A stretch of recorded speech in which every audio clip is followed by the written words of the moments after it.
Bonjour les beautés en herbe et bienvenue sur ma chaîne. Je suis très heureux de vous retrouver pour un nouveau crash test de fond de teint. Aujourd'hui je vais tester le fond de teint que j'ai reçu dans mon colis qui provenait tout droit du Canada. Oui, c'est le fond de teint que vous attendez tous, c'est le Milani Conceal Plus Perfect. C'est un fond de teint 2 en 1 qui fait fond de teint et en même temps anti-cerne. Et donc ça j'ai hâte de le tester parce que effectivement j'ai besoin de couvrance au niveau de mon fond de teint. Également ça peut masquer les cernes sans qu'on ait besoin de mettre une couche en plus, ça peut être pas mal. Mais il ne faut pas que ça fasse trop plâtre, car c'est le problème. J'ai eu dans ce colis à peu près la même version du fond de teint, c'était celui de chez Clinique, qui est un fond de teint 2 en 1 qui fait également anti-cerne. Je peux vous dire que cet échantillon-là ne m'a pas convaincu parce que c'était un peu plâtre chez Clinique. Donc là, on va voir ce que ça vaut chez Milani. Et par la même occasion, on va tester également du coup la base à paupières de chez Milani que je n'ai pas encore ouverte, mais que j'ai hâte de découvrir. C'est une base à paupières qui nous promet 8 heures de tenue. C'est une texture légère non collante qui minimise aussi les rides. Et voilà, donc après on nous dit qu'il faut juste l'appliquer sur la paupière, bien l'estomper et patienter 30 secondes pour qu'elle sèche avant de mettre bien sûr du maquillage dessus. Donc on va tester ça.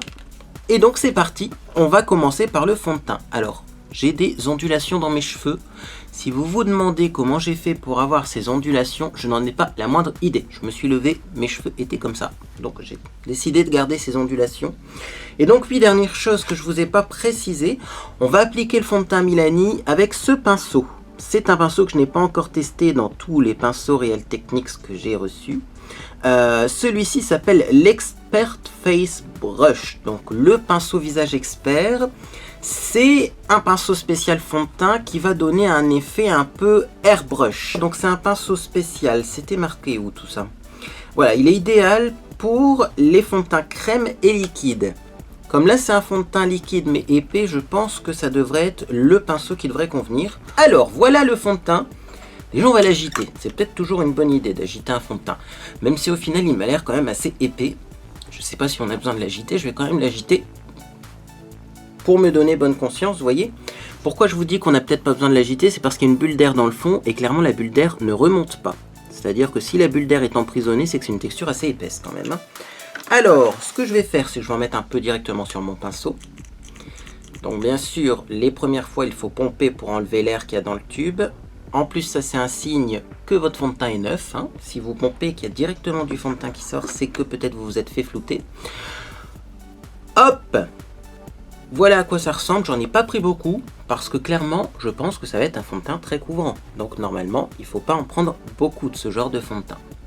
Également, on va voir au niveau de la couleur ce que ça donne. J'ai mis sur ma liste de souhaits Amazon, puisque c'est de là que vient ce petit produit, une teinte très jaune. Donc on va voir si c'est pas trop foncé. Là pour le moment, je suis assez surpris, parce que c'est un fond de teint, donc 2 en 1, anti-cerne et fond de teint en même temps. Je trouve personnellement que c'est pas hyper couvrant, je m'attendais à pire. Par rapport à celui de Clinique, déjà ça n'a rien à voir. J'ai envie de dire tant mieux, parce que clairement avoir du plâtre sur le visage c'est pas joli, c'est pas agréable. Mais bon, on va continuer, écoutez, on va continuer. On va construire ça petit à petit et on verra bien ce que ça donne à la fin. Alors c'est peut-être mon pinceau aussi qui a beaucoup absorbé de produit parce qu'il est neuf le pinceau et qu'il est propre.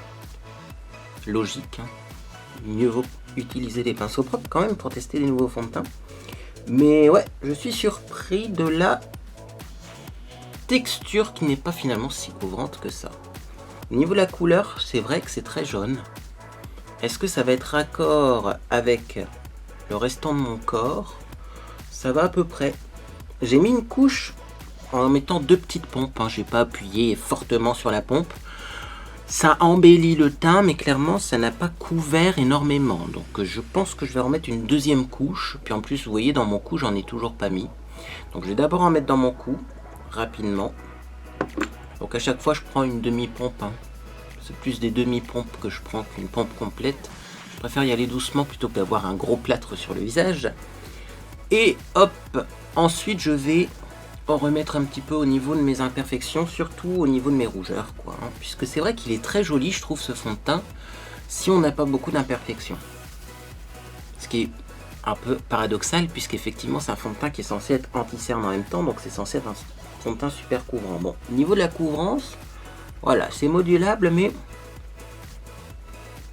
c'est pas le plus couvrant des fonds de teint. Par contre, il a un super bel effet, moi je trouve assez naturel et mat.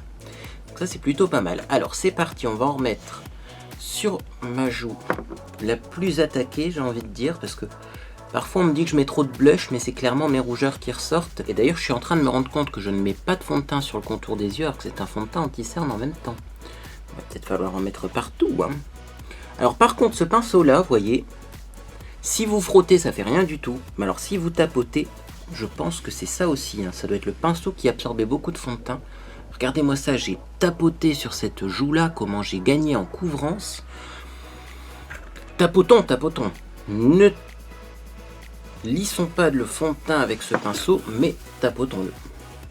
Et vous tapotez comme ça pour répartir un peu partout, puis ensuite vous lissez un peu plus la matière, et c'est vrai que ça fait vraiment un effet très léger sur le visage, c'est très joli. Alors oui, je vous ai pas dit, mais au niveau de tout ce qui est tenue de ce fond de teint, etc., je vais pas faire comme dans certaines vidéos, c'est-à-dire me filmer avec le fond de teint, puis me filmer 2 heures après, 3 heures après, puis me refilmer à la fin de la journée. Pourquoi je ne vais pas faire ça? Parce qu'une journée ne ressemble pas à une autre. Et donc je trouve ça un peu dommage de donner son avis sur un fond de teint en le testant qu'une seule journée. Moi je vous explique déjà comment il se comporte quand je l'applique, la couleur qu'il a, qui a l'air pas mal, un peu trop jaune peut-être, la couvrance qui est finalement moyenne modulable, l'application qui est très facile, mais effectivement après au niveau donc de la tenue, je le porterai pendant plusieurs jours et je vous en parlerai dans mes découvertes favoris et déceptions du mois de janvier qui vont arriver prochainement. Donc voilà, j'en ai remis sur le contour de la bouche, ça me semble beaucoup plus joli comme ça. J'ai envie de remettre une goutte au niveau du milieu du front, parce que vous voyez, si je penche la tête comme ça, on le remarque assez bien. Là déjà, c'est encore bien rouge, et là également. Oui, il faut tester pour voir. Donc en tout cas, si vous voulez un fond de teint couvrance de l'extrême qui fait un bel effet plâtre, prenez celui de chez Clinique, le 2 en 1 anti-cerne fond de teint en même temps, hein. Parce que celui-là, quand je l'ai testé, je vous en parlerai dans mes produits terminés, puisque du coup l'échantillon, je l'ai mis dans mes produits terminés. C'était quand même quelque chose. Si vous voulez un fond de teint couvrance extrême qui lui ne fait pas plâtre, prenez tout simplement le Dermacol que j'ai testé, c'est le fond de teint le plus couvrant au monde, et lui il arrive à être couvrant sans faire plâtre. Celui-là n'est pas hyper couvrant mais il est joli, c'est déjà ça. Mieux vaut un fond de teint léger et joli qu'un fond de teint très couvrant moche. Je vais maintenant m'occuper de mon contour d'œil, toujours avec le même produit, je vais remettre une petite goutte sur chaque œil pour voir, mais ben, je trouve ça quand même surprenant. Voilà, c'est pas très brillant comme texture, hein. Ça a tendance même à sécher au bout d'un moment, donc on va voir au bout de quelques secondes. C'est pas très couvrant, mais c'est modulable, et ça n'avait pas du tout un effet plâtre. Donc, ouais, plutôt pas mal quoi comme fond de teint. Moi j'aime bien, J'aime bien parce que le jour où j'ai moins d'imperfections, du coup j'en mets moins, le jour où j'ai plus d'imperfections, j'en mets un peu plus. Ça me permet de moduler la chose, et de ne pas avoir un effet plâtre. Donc ça c'est plutôt cool. Donc franchement là, moi je suis plutôt satisfait pour le moment. Alors au niveau du contour de l'œil par contre, j'ai l'impression que ça va migrer dans les plis. Donc ça également je vous en parlerai dans mes découvertes favoris et déceptions ou sur mon blog, hein, puisque sur mon blog bien sûr je rédige l'article après avoir filmé mes vidéos, donc forcément eh bien j'ai le temps de voir l'évolution du produit. Mais vous voyez déjà là, si je regarde, je vais zoomer, ça sera beaucoup plus simple. Si on regarde cet œil là, voilà, on voit que ça migre déjà dans le creux, vous voyez ici. C'est d'ailleurs vraiment pas terrible. Donc vous voyez, en tout cas on a bien vu que ça avait migré dans le pli. Donc bien sûr j'ai pas encore poudré, mais si ça fait ça, je suis pas sûr que ce soit du coup, hop, je vais essayer de pas trop dézoomer, hein. Je suis pas sûr que ce soit super en anti-cerne par contre ce produit. Donc j'ai pas trop à en mettre sur le contour de l'œil du coup, hein. Est-ce que c'est suffisamment couvert? Le problème c'est que là je vois encore un petit peu mes veines à travers, hein. Comme il n'est pas très couvrant, ben, pour masquer les cernes là également, c'est pas top. C'est pas top, et oui. Donc je pense que c'est un très bon fond de teint à couvrance moyenne, mais surtout pas un anti-cerne. Et alors surtout pas un fond de teint très couvrant. Voilà. Alors, comme à mon habitude, Je vais donc maintenant poudrer avec la poudre HD transparente de chez ELF. RIP ELF, si vous n'êtes pas au courant, ELF ferme ses portes. Donc sur le site internet, il y a de grosses promotions parce qu'ils vont vider les stocks et tout simplement fermer. À ce que j'ai compris, d'après leur tweet, il me semble que c'était sur Twitter ou sur Facebook, peu importe, eh bien ça va être remplacé par autre chose. Peut-être qu'on va avoir quelque chose de mieux, je ne sais pas, mais en tout cas, les propriétaires de ELF France ne sont plus forcément d'accord avec l'optique de la marque qui a quand même bien augmenté ses prix pour du Made in China. Hein. Ça, moi, ça fait un moment que je le dis. Donc, c'est pour ça qu'ils ferment également boutique, parce que bon, pour le prix du ELF, maintenant, des fois, on trouve du L'Oréal en déstockage. Hein, il ne faut pas non plus se moquer du monde. Mais donc voilà, si vous voulez par contre acheter des produits comme cette poudre HD là, avant qu'il n'y en ait plus, profitez des dernières promos et faites des stocks. Moi maintenant je sais que je ne ferai pas de stock, mais voilà, je passe le message. Alors je poudre. Forcément une fois de plus, je vais me répéter, mais les poudres HD en plus ça a tendance à blanchir un peu le teint. Donc je trouve que ce côté jaune, un peu trop jaune, est en train de s'estomper.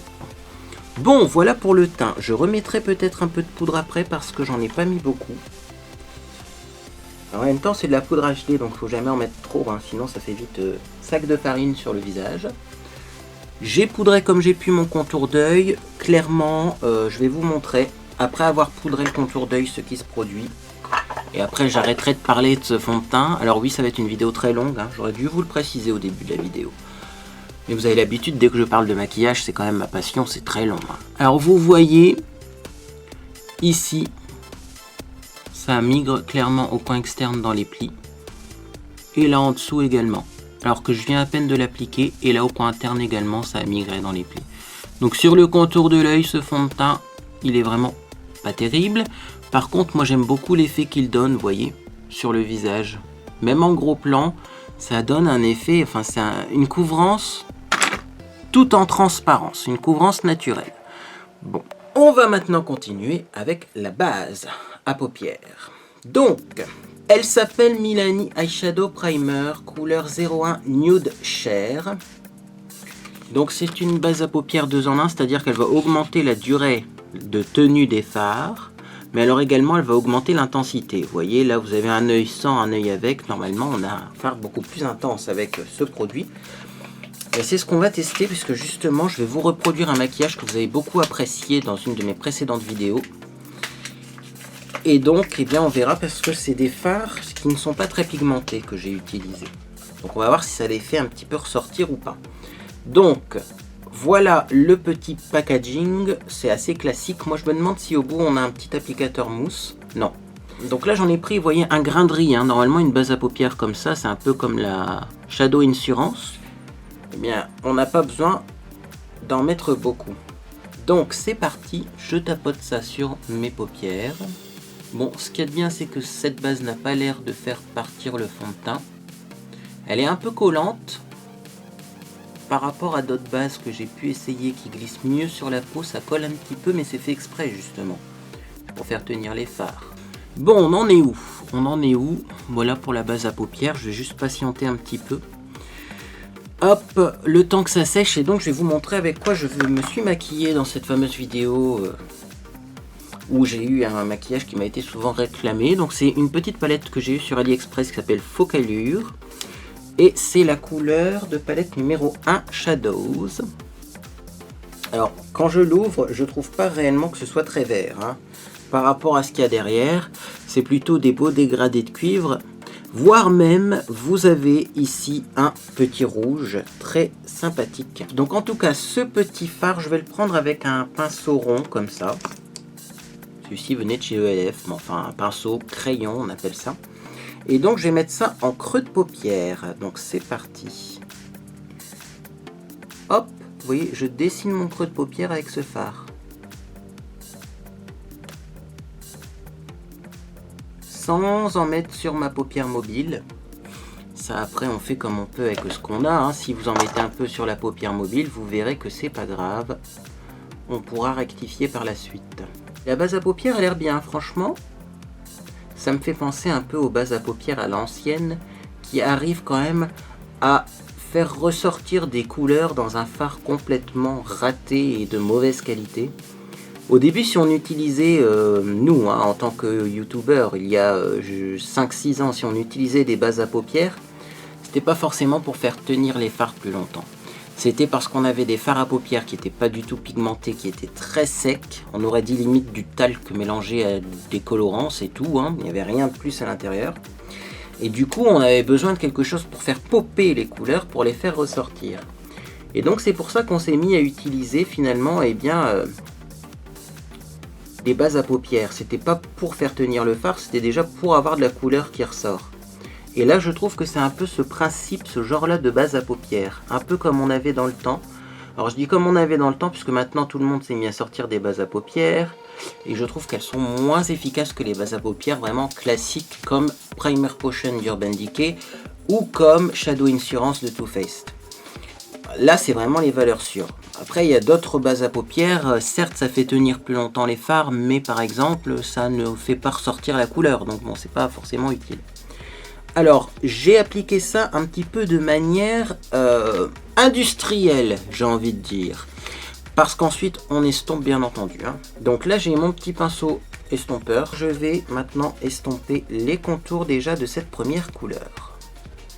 La grande question, ça va être la suivante. Est-ce qu'on va bien réussir à estomper sur cette base à paupières? Car comme c'est une base quand même collante qui est là pour faire tenir les fards, on va peut-être avoir un peu de mal à estomper là-dessus.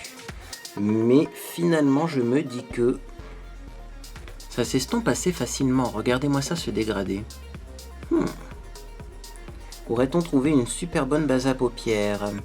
Donc du coup, j'estompe de l'autre côté également.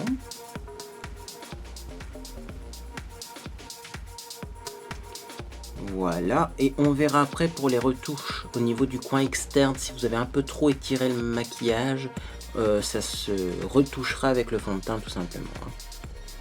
Pour le moment, on estompe les fards, on fait un joli dégradé du bas vers le haut, et ensuite on voit pour améliorer les contours du maquillage. Ou sinon vous faites votre teint après, comme beaucoup de personnes me disent, pourquoi tu fais pas ton teint après? J'ai pas pris cette habitude là. Alors, on passe à la couleur la plus foncée que j'ai utilisée ensuite pour foncer un peu tout ça. Je pense que c'est un des deux marrons ici, vous voyez? Je pense que c'est celui-ci que j'ai pris, c'est un marron un peu plus froid. Et du coup, j'ai utilisé ça pour foncer légèrement, vraiment à l'intérieur du creux, avec le même pinceau pour que ça mélange quand même un peu avec le rouge. Donc c'est parti. Je prends un petit peu ce marron-là, et voyez, j'en mets vraiment au niveau du creux, sans abîmer le travail d'estompe que j'ai fait autour. Pour donner un peu plus de dimension. Alors d'ailleurs, sur œil ouvert, ça se verra pas. Mais si, vous voyez, je tire mes paupières, on voit un petit peu plus de dimension. Et là, maintenant, j'ai bien flouté tout ça. Voilà. Et si besoin, je reprendrai mon gros pinceau estompeur pour estomper les bords. Mais là, pour l'instant, je vais faire pareil. Je vais reprendre ce marron foncé que je vais bien remettre donc vraiment au creux de paupière. Et je vais estomper ça en remontant.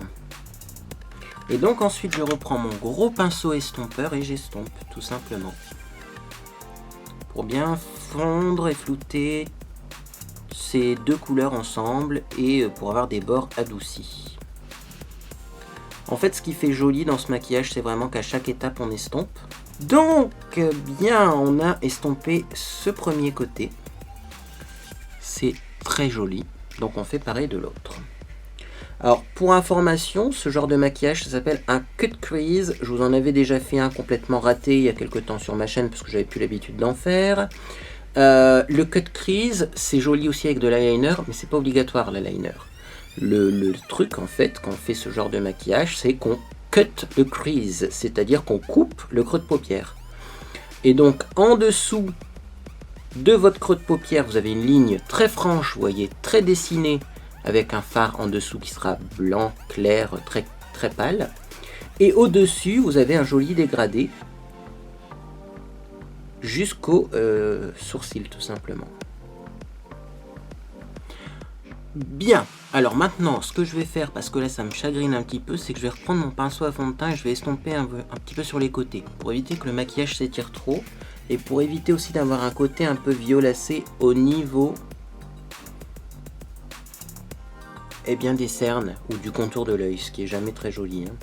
Donc là, ce que j'ai fait, et je crois que je l'avais fait également la première fois, c'est que j'ai repassé légèrement mon fond de teint pour un petit peu masquer, hein, ce qui dépasse, et j'ai réestompé ensuite. C'est un peu le paradoxe, c'est-à-dire qu'on enlève de la matière, puis finalement on en remet un petit peu en étirant. Mais en faisant comme ça, je trouve que les bords sont beaucoup plus doux et beaucoup mieux travaillés. Et donc également, si vous avez besoin de remettre un petit peu de couleur au coin externe parce que vous avez un petit peu mis trop de fond de teint ou un petit peu trop frotté avec votre pinceau à fond de teint, puisque j'ai pas remis de matière sur le pinceau, il y en a largement assez, vous reprenez le pinceau que vous avez utilisé pour mettre le fard rouge et le fard marron foncé. Et également, là, vous reprenez pas de couleur, il y en a suffisamment dans les poils pour juste remettre un petit peu d'intensité, et bien sûr, après, on restompe. Voilà, donc c'est du travail, hein, ce genre de maquillage, mais clairement, eh bien, ça vaut le coup. Voilà donc pour les premières étapes. Moi, je vais encore un petit peu travailler cet œil-là qui me semble moins intense. Donc, je vais juste repasser un petit peu ce pinceau-là sans trop estomper. Voilà. Donc ensuite, ce que j'ai fait, eh bien, c'est que j'ai mis une couleur claire au niveau donc de la paupière mobile. Alors là, vous avez plusieurs options. Soit vous prenez de l'anti-cerne, vous nettoyez la paupière mobile complètement, comme je vois maintenant beaucoup sur Internet, pour avoir vraiment quelque chose de très blanc, très dessiné sur la paupière mobile. Et ensuite, au-dessus, vous mettez votre fard. Mais alors là, je peux vous dire, vous avez une couche de maquillage comme ça. Soit ensuite, vous pouvez également prendre un coton-tige et complètement démaquiller la paupière mobile et ensuite remettre un peu de base et remettre du fard. Moi, clairement, je vais directement y aller, hein, avec ce fard doré qui est plus clair, qui est jaune en plus. Donc ça devrait bien aller avec mon teint qui est pour le coup trop jaune. Et là, je vais clairement tapoter ce fard et bien sur ma paupière mobile. Donc je prends ce fameux doré. Voilà, alors j'en prends beaucoup, hein, forcément, puisqu'il faut que ça couvre. Et je tapote ça. Je vais me regarder dans le petit miroir, j'aurai moins de mal. Je tapote vraiment ça sur ma paupière mobile.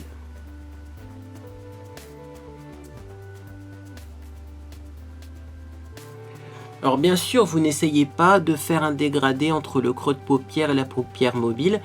Vous avez bien compris qu'il faut une ligne franche entre ces deux éléments pour faire cet effet de lumière sur la paupière mobile. Voilà ce que ça donne sur le premier œil. Alors je trouve quand même que de mettre un doré c'est plus joli que de mettre un fard blanc. J'aurais pu mettre, vous voyez ce fard ici qui est presque blanc-beige. Parce que vous voyez du blanc-beige avec vraiment, comme je vois des fois sur Instagram, moi je trouve quand même que là ça fait un peu trop radical d'avoir la paupière mobile blanche et d'un seul coup une couleur intense dans le creux de paupière. Moi je préfère quand même, hop, une petite couleur claire sur la paupière mobile qui est quand même colorée même si elle est claire. Et ensuite, eh bien, que ça parte un peu en dégradé, même si entre le dégradé et la couleur, on a une ligne franche. Alors définitivement, cette base de chez Milani, j'en suis fan parce que j'ai dû beaucoup moins insister au niveau du doré avec la base Milani que la première fois quand j'ai fait ce maquillage et quand j'en avais pas mis tout simplement. Donc, eh bien, cette petite base de chez Milani. Alors, je vais reprendre mon pinceau estompeur. Maintenant, je vais prendre la couleur la plus claire qu'il y a ici. J'en prends pas beaucoup, hein, parce que c'est assez violent comme couleur. Et je vais juste mettre ça en dessous du sourcil pour donner un petit peu de lumière. Vous voyez, comme ça, nettoyer un petit peu et donner un effet un peu lumineux. Par contre, j'en mets très peu parce que sinon, ça va faire une grosse barre blanche en dessous du sourcil et ça va pas être joli. Je fais pareil de l'autre côté. Et ensuite, on va passer au ras de cils inférieur. Voilà, donc vous voyez, en plus ça fait un petit peu contraste entre du doré très chaud et des couleurs plus froides au-dessus. Et c'est ça qui va donner l'effet cut crease, c'est-à-dire qu'on a vraiment un contraste entre paupière mobile et dégradé au-dessus. Alors, pour le ras de cils inférieur, je vais prendre du coup le dernier marron que j'ai pas utilisé. Vous voyez, j'ai utilisé le marron, oui, le plus foncé ici, le plus froid, pour intensifier mon creux de paupière. Il y a un autre marron plus doré à côté du rouge, là, mais c'est celui-ci que je vais mettre en ras de cils inférieur. Donc pour l'appliquer, j'ai besoin d'un tout petit pinceau. Je vais prendre un petit pinceau biseauté de chez Crown Brush. Et c'est parti, donc j'en prends un tout petit peu. On va construire ça tout doucement pour éviter les chutes au niveau des cernes. Et vous voyez, je vais en appliquer très finement. Là, il faut une ligne très fine. Donc, je vais faire la même chose de l'autre côté avec ce petit marron un peu plus doré, un peu plus bronze. Et ensuite on se retrouve pour la suite du maquillage. Bien, donc j'ai mis du fard en dessous de l'œil. Je peux éventuellement l'estomper un tout petit peu avec mon pinceau estompeur, mais légèrement parce que ça doit quand même rester une ligne assez définie en dessous de l'œil, hein, pour souligner le regard, donc on n'estompe pas trop. Maintenant, tout simplement, je vais mettre un peu de crayon dans ma muqueuse. Alors, vous le savez, moi j'ai un peu de mal avec le crayon noir, parce que je vous avais fait d'ailleurs une vidéo à propos des fausses cernes. Je trouve que le crayon noir, ça se démaquille pas bien, et si on l'utilise trop souvent, ça peut encrasser finalement le contour de l'œil, et donner un contour de l'œil un peu grisé. Donc ce que je vais faire, moi, c'est que je vais utiliser un crayon marron à la place. Donc là, j'ai deux crayons, un marron glacé, donc je vais le swatcher pour voir, de chez L'Oréal. Je pense que je vais utiliser celui-ci parce que c'est un marron froid. Je le referme. Et j'ai un autre crayon qui est un crayon contour des yeux. Il s'appelle Contour Résiste. C'est la couleur 204, mais il n'y a pas l'air d'avoir de nom de couleur. Ah, bah il est encore plus beau. Donc vous voyez, j'ai deux crayons froids. Et je pense que je vais prendre le plus foncé des deux, c'est-à-dire le Contour Résiste. C'est parti, je vais mettre ça dans mon œil. Donc voilà ce que ça donne avec du crayon, ça habille quand même le regard, hein, ça souligne, c'est assez joli. Donc maintenant on va passer aux sourcils et au mascara. Donc pour les sourcils, je mets toujours moi du mascara inoxal brun dans mes sourcils parce que je trouve que ça marche super bien. Ça fait naturel sans faire trop maquiller parce que les sourcils tatoués, personnellement, je suis pas fan. Donc vous allez voir la différence avec ou sans sourcils. Et donc j'ai tendance à brosser, je sais pas comment vous dire, parce que bon, j'ai déjà vu des vidéos où on nous disait qu'il fallait brosser du bas vers le haut. Moi si je fais ça, j'ai un sourcil complètement ébouriffé. Moi je brosse de biais en fait. Du bas vers le haut mais en diagonale. Et vous voyez, ça fait un sourcil maquillé, un peu plus intensifié, on est d'accord. Mais ça fait pas du tout un effet... J'ai tatoué mon sourcil. Ou alors j'ai mis trop de crayon. Je vais essuyer ma main parce que ça me perturbe d'avoir du marron sur ma main. Je vais mettre un peu de gel Merci Andy, tiens, pour démaquiller. Mon petit Merci Andy licorne. C'était une édition limitée. Et d'ailleurs, je ne sais pas si vous avez vu, mais il y a une petite licorne en laine ici. Je vais vous la montrer. Bah, définitivement, ce crayon, quand il dit qu'il est waterproof, il est waterproof.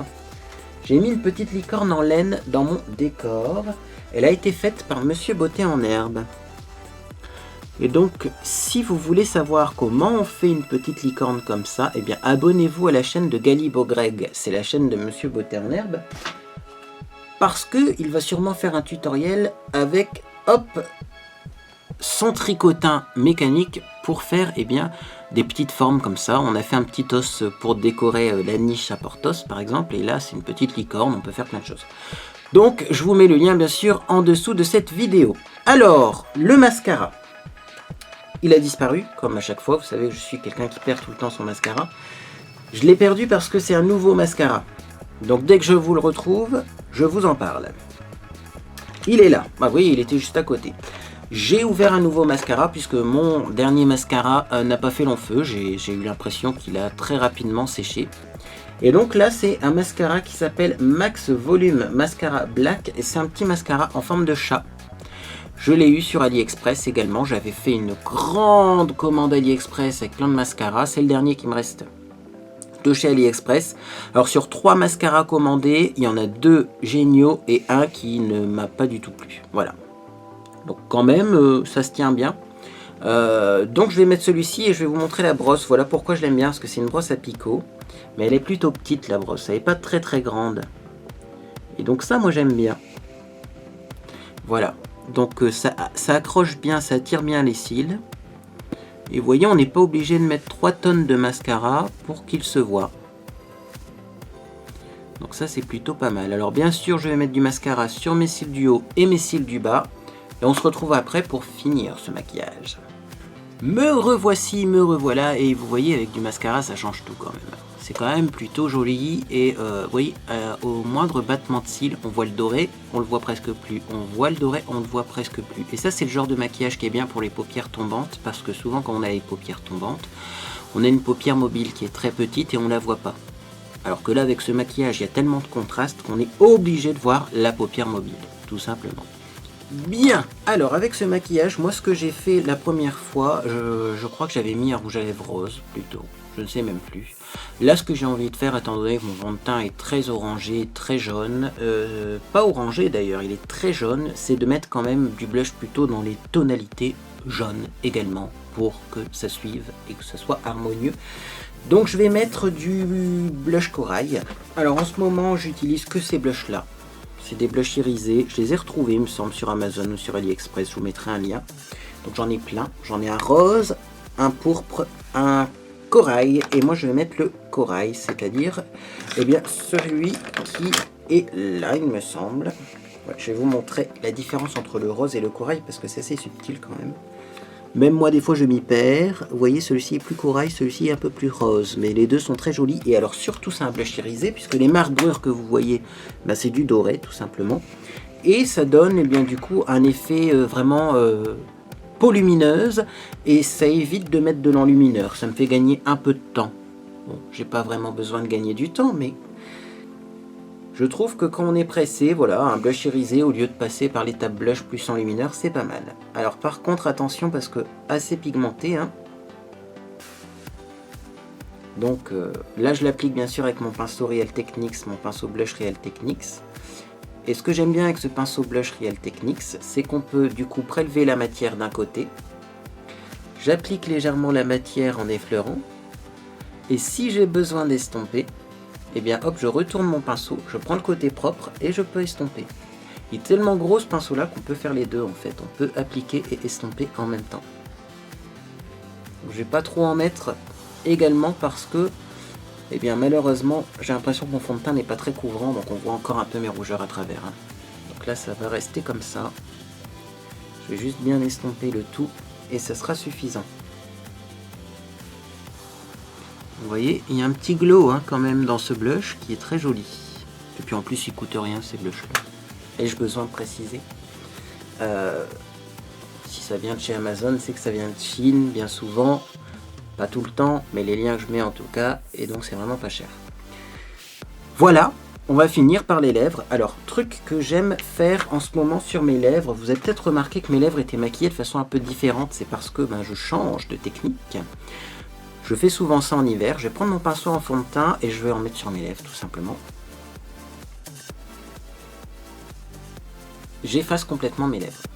Voilà. Donc là ça fait bizarre parce qu'il n'y a plus de lèvres, mais je vais en refaire des lèvres. Donc je prends un rouge à lèvres orangé transparent. Donc j'en ai plusieurs des comme ça, mais je vais vous en sortir un qui est vachement bien pour faire ce genre de maquillage. C'est le Snitch d'Urban Decay. Voilà le Snitch d'Urban Decay. C'est le fameux corail qui a une pastille très rouge, mais qui en fait est corail et il est un peu transparent. Je l'aime bien en ce moment, pourquoi? Parce qu'il est donc pas trop pigmenté, du coup il est très crémeux et il n'assèche pas les lèvres.